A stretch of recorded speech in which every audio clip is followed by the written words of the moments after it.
Where does your family stand on the safeguard scale of loneliness?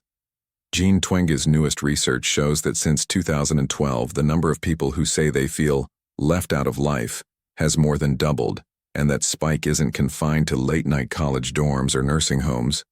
It stretches from silent generation grandparents to digital native Gen Alpha kids who have never known a world without smartphones. You've probably felt a jolt of that generational isolation yourself. Maybe when your child FaceTimed a friend in the next room instead of walking down the hall, or when you scrolled past 50 smiling selfies, yet still wondered who would answer if you called at 2 a.m. Stay with me to the end, because what you're about to discover may flip your assumptions about connection on their heads. Imagine a loneliness timeline running like a red pulse through the decades. Silent-era moms found companionship on front porches. Boomers swapped stories in bowling leagues. Gen X latchkey kids bonded with afternoon cartoons while waiting for parents stuck in traffic. Then came the smartphone revolution, and millennials traded local hangouts for global feeds, only to learn that 1,000 likes can't fill a social connection gap. Gen Z inherited that digital stage, but the spotlight burned hotter. Their mental health charts bent upward with every new notification. Now Gen Alpha arrives, headset on, ready to build friendships in a metaverse that doesn't smell like grass or pizza, and the question lingers. Can a child miss human touch if they never fully experience it? You've lived at least one chapter of this story, so ask yourself, have you ever passed through a crowded mall or scrolled through endless group chats and still felt alone in high definition? That sensation isn't personal failure, it's an echo of the cultural architecture around us. What we'll explore tonight is how each generation adapted, or failed to adapt, to its version of isolation, and why the strategies that once worked may now be obsolete for the mental health of our youngest digital citizens. The data might sound alarming, yet it also points to hidden opportunities, practical ways to safeguard real connection before the clock strikes red again. So take a breath, picture where you and your children stand on that timeline, and let that image settle for a moment. Because the next turn in this story will trace exactly how those red pulses became alarms we can't afford to ignore. If this rising pulse of isolation is already echoing in your own living room, maybe through a teen who never leaves Discord, or a grandparent who swipes through photos instead of holding hands, tell me what image flashed first. Drop it in the comments while the feeling is still warm. One honest line can help another family pinpoint where they sit on the timeline. When you tap the like button, YouTube treats it as a flare that says, "More parents need this map," and every click helps the safeguard conversation travel farther than any of us could alone. And if you hit subscribe, you aren't just adding another channel to your list. You're standing watch with a community determined to rewrite this lonely trajectory generation by generation. Your participation is what turns statistics into stories and stories into solutions, because the algorithm may run on data, but it's your voice that keeps the signal alive. Picture a sepia photograph from 1947. A lonely kitchen table lit by a single bulb, a young mother, reading a war letter for the 20th time because it is the only thread tying her to a husband still stationed overseas. That image captures the essence of the silent generation's isolation, intense but woven into a fabric of physical community that kept the threads from snapping. Churches rang their bells not just for worship, but as neighborhood alerts. Bowling leagues filled alleys with clattering pins and laughter that bounced off concrete walls. Porch swings creaked under the weight of evening conversations about ration stamps, crop yields, and whose kid had the measles next. Analog isolation felt heavy, yet everyone knew its shape, and those face-to-face networks acted like shock absorbers for the human heart. Fast forward to the boomer era, and the soundtrack changes from swing records to rock and roll vinyl spinning on portable turntables. Fathers still punched clocks at the local factory, but now television flickered in every living room, broadcasting worlds beyond the county line. Loneliness didn't disappear. It migrated indoors, curling up in armchairs as families stared at the same screen and processed very different feelings. Yet even then, community clubs, Rotary, Lions, PTA, functioned as early analog social media. If your basement flooded, The neighbor's teenage son appeared with a sump pump before you finished dialing the landline. If a child skipped school, 5 mothers knew before the first bell rang the next morning. This social surveillance grid was imperfect but powerful. It wrapped isolation in a web of mutual responsibility. We can trace the data to see how that web worked. In 1965, sociologists recorded that the average American reported 3 close confidants. By 2004, that number had dropped to 2, and for millions Gen Alpha aged today, the answer is already sliding toward 1, or none. The timeline tells a story of infrastructure erosion. When front porches morphed into fenced-in decks and work commutes stretched beyond city limits, the buffer against loneliness grew thinner, even as family sizes shrank. Boomers could still knock on a neighbor's door without texting first. Their grandchildren often hesitate to knock on their own sibling's bedroom door without sending a Snapchat. The shift didn't happen overnight. It crept forward as suburban plots widened and television hours ballooned from 2 per day to 6. Yet the silent and boomer playbooks still hold hidden wisdom for us. War letters taught patience, a slow burn, communication that forced writers to pour genuine emotion onto paper instead of broadcasting 3-second updates. Neighborhood watch groups normalized intergenerational interaction. Teens mowed elderly lawns. Seniors told campfire ghost stories that never made it to Netflix. These micro-rituals weren't just quaint. They delivered steady doses of oxytocin and serotonin, the same neurochemicals today's kids chase through endless scrolling. The difference? Analog rituals had built-in reciprocity. Screen hits rarely pay that back. Now I want to go even deeper into this subject because if we can decode how previous generations balanced solitude with solidarity, we can reverse engineer safeguards sturdy enough for kids who think friendship means sharing a Minecraft realm instead of a treehouse plank. The next turn on our timeline will examine the Gen X latchkey years, where isolation moved from the town square into empty living rooms and left kids to figure out emotional GPS without an adult co-pilot. If a personal memory just surfaced, maybe a porch light that signaled safety or a bowling alley you still smell in your dreams, share it below with the words, "Timeline Unlocked." Your story can stitch one more thread across the decades we're mapping together. By the early 1980s, the neighborhood watch bell had fallen silent, and the latchkey clink became the new afternoon anthem.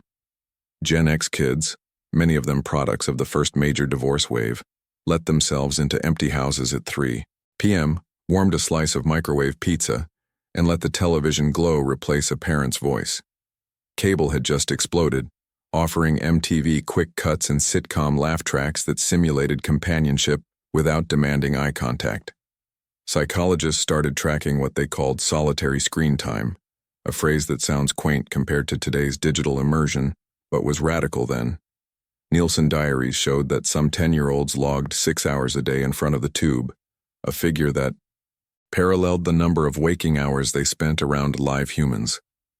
This point is very important for you to be aware of how things happen, because the mental health alarms didn't ring all at once.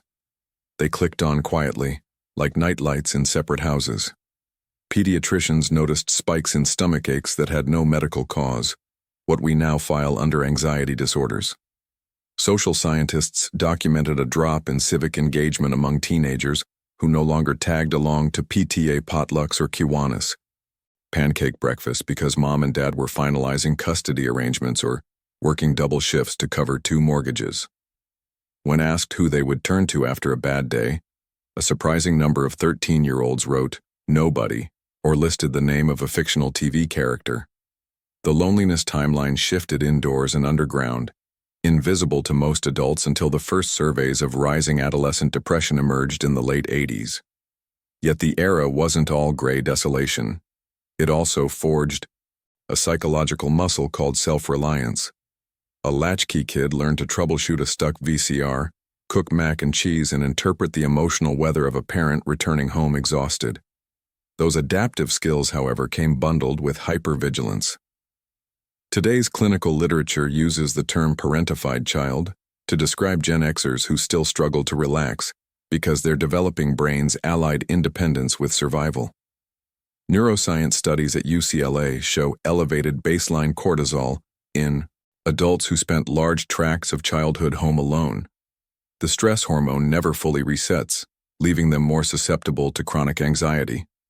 One factor pushed the safeguard needle dangerously into the red: the disappearance of unstructured outdoor play.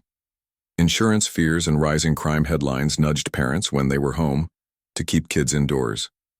Biologists now credit that loss of sunshine and rough-and-tumble activity with the first nationwide uptick in adolescent myopia and what researchers call nature deficit disorder, a cocktail of irritability, reduced attention span, and mood swings. In simple terms, the latchkey generation traded muscle memory and real-world dopamine for couch cushions and cathode rays, and the exchange rate was brutal. Fear isn't the destination here. Clarity is.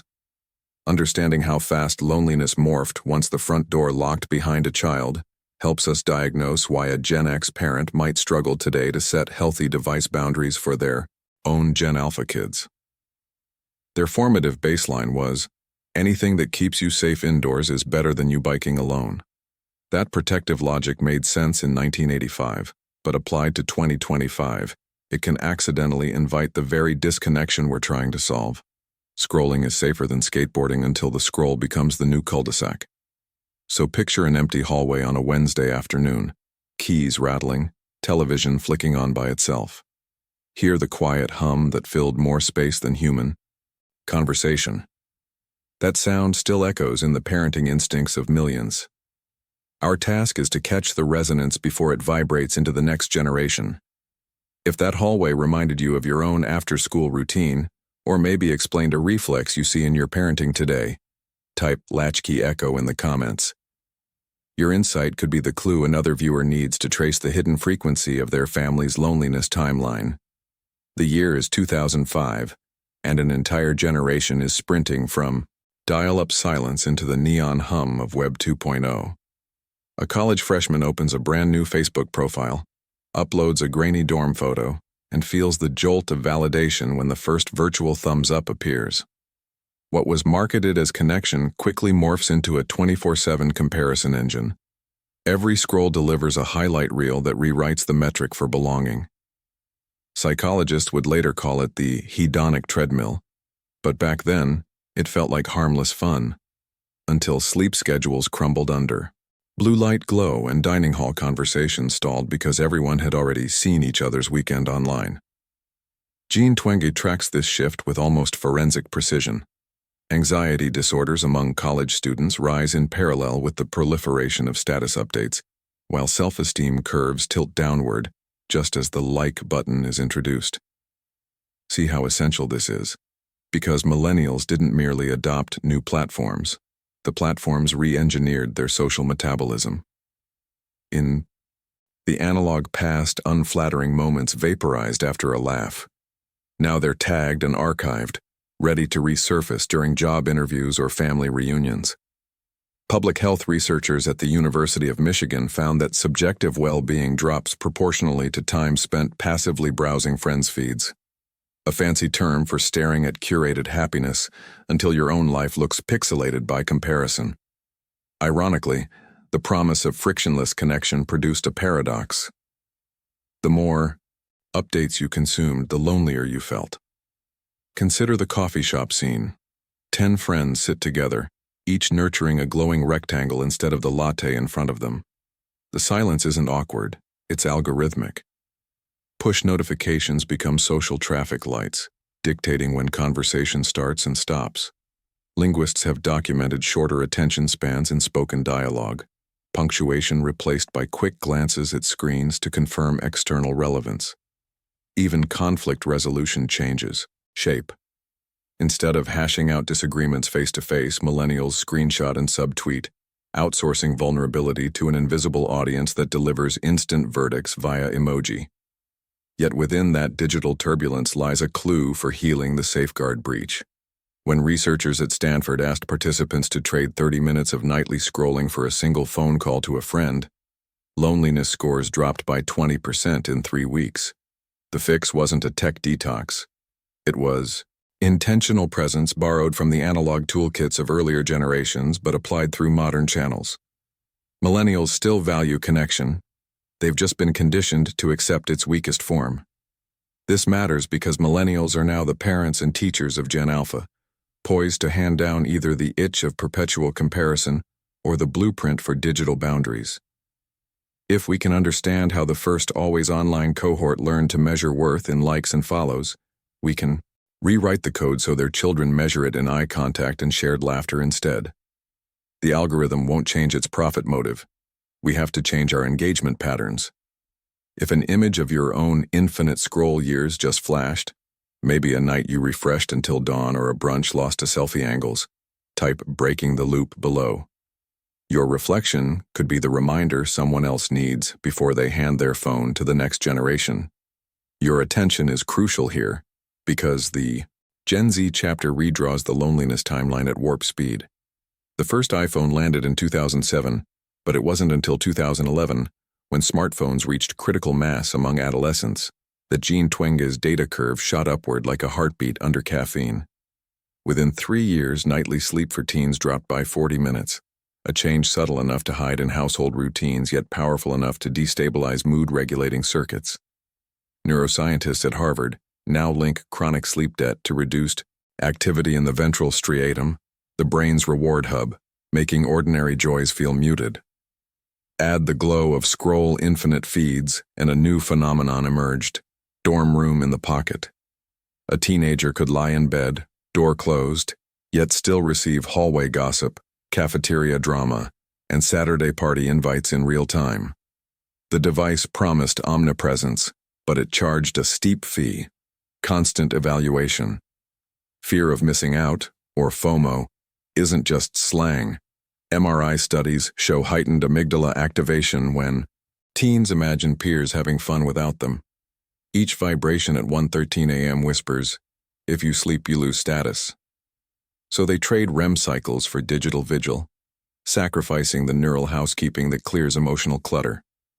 Psychiatrist Elizabeth Firth calls this nighttime social jet lag, and her longitudinal study of 10,000 students found that those who kept phones within arm's reach overnight were twice as likely to report major depressive episodes by senior year.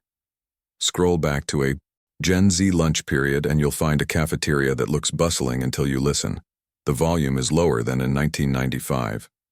Conversations pause whenever someone checks a streak count on Snapchat, then restart in broken cadence. Linguists have documented a measurable reduction in average utterance length among high schoolers over the last decade. They call it digital staccato. When speech fragments, so does empathy. The mirroring neurons that fire during uninterrupted dialogue never get a full workout. Parents often respond by banning phones at dinner, a noble start but sometimes a misfire. Gen Z interprets sudden digital blackouts as punishment, reinforcing the idea that online equals forbidden fruit. Researchers at Oxford suggest a different tactic: replace horizontal scrolling with vertical bonding. Invite teens to teach you a trending TikTok move, not to memorize choreography, but to move bodies and switch social roles. When they become instructors and you become learner, dopamine flows in both directions, and the algorithm briefly loses its monopoly on novelty. One hard number deserves a place on every refrigerator magnet: 8. That's the optimal nightly hours of sleep Twenge cites for mood stability. Set a household digital sunset 30 minutes before lights out. Not a command, but a ritual that pairs technology with accountability. A charging station in the hallway serves as a neutral zone. When the phone rests there, it can't vibrate a teenage brain out of slow wave sleep, and parents resist their own midnight doomscroll. The paradox of Gen Z loneliness is that they are never alone. Their dormitory travels in their pocket: class chats, fandom servers, global memes. They count group chat pings like vital signs, yet many can't list 2 friends they would call in crisis. In Twenge's latest survey, 45% of 15-year-olds said they feel persistently sad or hopeless. That phrase once belonged to psychiatric intake forms. Now it circulates in guidance counselor newsletters. Hope, though, hides in the same circuitry that drives the despair. The dopamine that glues teens to notifications can also reinforce offline novelty if we engineer it. Spontaneous board game nights, late evening walks under streetlights, a kitchen playlist that changes only when someone tells a personal story between tracks. These analog surprises stretch attention spans and rebuild what psychologists call social working memory, the capacity to track real faces and emotions in real time. If a late-night notification ping is echoing in your ears right now, whether from your phone or your child's, write "screen curfew" in the comments. Your simple phrase might remind another viewer that silence after midnight can be an act of radical connection rather than isolation. Your attention is valuable here. If you'd like, jot this next part down so it won't blur into the background noise of your own notifications. Gen Alpha is the first cohort whose baby photos were uploaded before their umbilical cords were cut, whose lullabies streamed from smart speakers that collected data as faithfully as they played music, and whose earliest friendships formed inside multiplayer sandboxes where avatars high-five but never share body heat. Virtual classrooms replace snow days with Zoom links, AI companions practice Spanish and sympathy in the same sentence, and birthday parties migrated to private Minecraft realms complete with pixelated confetti cannons.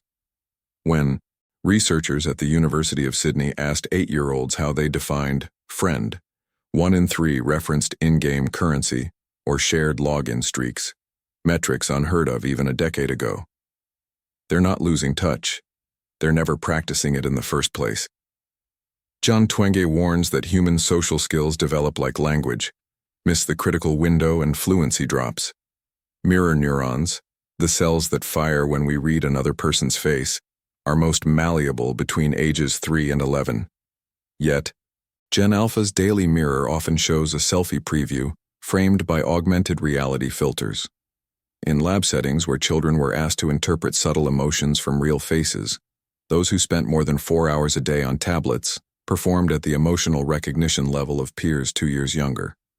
The deficit isn't permanent, but the remediation requires deliberate reps in real-world arenas, sandbox diplomacy, playground negotiations, even the boredom of waiting in line and noticing how strangers stand when they're nervous. Why does this matter for the safeguard mission? Because empathy and resilience, the twin shock absorbers against loneliness, are not downloadable updates. They are forged in the friction of shared space. A metaverse playdate lets kids build castles at light speed, but it rarely teaches them how to settle whose turn it is when 2 shovels point at the same bucket. Meanwhile, AI companions grow more convincing each month, ready with perfect validation on demand. Psychologists call this hyper-responsiveness, and while it feels comforting, it strips conversation of the tiny abrasions that build social calluses. When an algorithm never misreads your tone, you don't learn to clarify or forgive. You learn to expect seamless understanding, a standard no human can meet. Consider the bedtime ritual many parents adopt, letting an AI story app read a personalized adventure while they tidy up emails. The story adapts to the child's name, favorite color, and today's mood, but it can't smell bedtime lotion or adjust its cadence to a child's shifting breath. Neuroscientists at Stanford recently measured oxytocin release in kids listening to the same story read by a parent versus a synthetic voice. Even when the script was identical, the human voice produced nearly double the oxytocin spike, anchoring the memory more deeply. The difference is tactile. An algorithm can pronounce, "I love you," but only a heartbeat can underline it. The urgency peaks when you examine Gen Alpha's baseline for solitude. Older generations associated loneliness with physical emptiness, a quiet house, an unanswered phone. Gen Alpha may sit in a room buzzing with digital chatter, yet still lack the skin-on-skin calibration that evolution wired into their stress responses. Pediatricians now record higher baseline heart rates in children who spend extensive time in virtual reality. The body remains slightly on guard because, at a primal level, it cannot locate the source of surrounding voices. So what does a modern safeguard look like for children born inside the feed? It isn't about smashing tablets or deleting apps. It's about weaving analog texture back into the digital tapestry. Think of it like cross-training, gymnastics for the social muscle, sunlight for the circadian rhythm, eye contact drills for the empathy circuit. When a child's avatar attends a metaverse concert, Balance it with a backyard jam session where mistakes make real neighbors laugh. When an AI tutor nails the math lesson, let a grandparent fumble through a board game so frustration and humor mingle in the same breath. If you can picture one simple analog ritual you might introduce, a nightly walk to chase the sunset, a weekend market trip where your child orders bread in their own voice, share that idea in the comments with the words, "practicing touch." Your suggestion could be the first real-world handshake another family schedules onto an overcrowded digital calendar. Imagine your home at dusk. Lights low, devices asleep, the refrigerator hum suddenly audible. That hush is not a void, it's a canvas. Neuroscientists call the first 10 minutes after digital silence a neural reset window, when overstimulated brains shift from beta waves of hypervigilance to the alpha rhythm of creative rest. Frame that window and you've begun the first step of the safeguard protocol, scheduled offline zones. Choose predictable anchors, 15 minutes before breakfast and 40 minutes before bed. Consistency trains the limbic system to expect calm the way muscles expect oxygen. In households that keep this rhythm for 30 days, cortisol levels in both kids and parents drop an average of 14%, according to a recent Stanford meta-analysis. No app deletion required, only borders. The second step adds texture where screens once provided frictionless glide, tactile rituals. Family game night sounds almost nostalgic, but its power lies in micro-stress. Dice roll unpredictably, tokens collide, and someone inevitably groans when they land on boardwalk.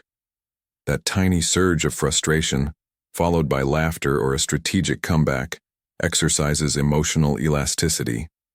Shared chores work the same muscle. When a 9-year-old learns how slippery a wet dish really is or how compost smells in August heat, the nervous system logs thousands of sensory data points that no emoji can capture. Pediatric occupational therapists report sharper proprioception and improved mood regulation in children tasked with regular hands-on household roles, proof that soap suds and broom bristles can do what dopamine loops cannot. The third step weaves the physical and digital into a hybrid community circle. Start local, a neighborhood fire pit evening, a cul-de-sac bike parade, a library craft hour. Then layer in moderated digital extensions. Private Discord servers overseen by multiple adults. Group video calls that recap the in-person event rather than replace it. Social psychologists describe this model as offline roots, online branches. The face-to-face encounter provides soil nutrients, while the digital chat lets the friendship photosynthesize across distance. In trials led by the University of Toronto, teens who toggled between these two modes reported a 35% lower loneliness score than peers using only one mode. The secret wasn't technology. It was sequence. Real encounter first, digital echo second.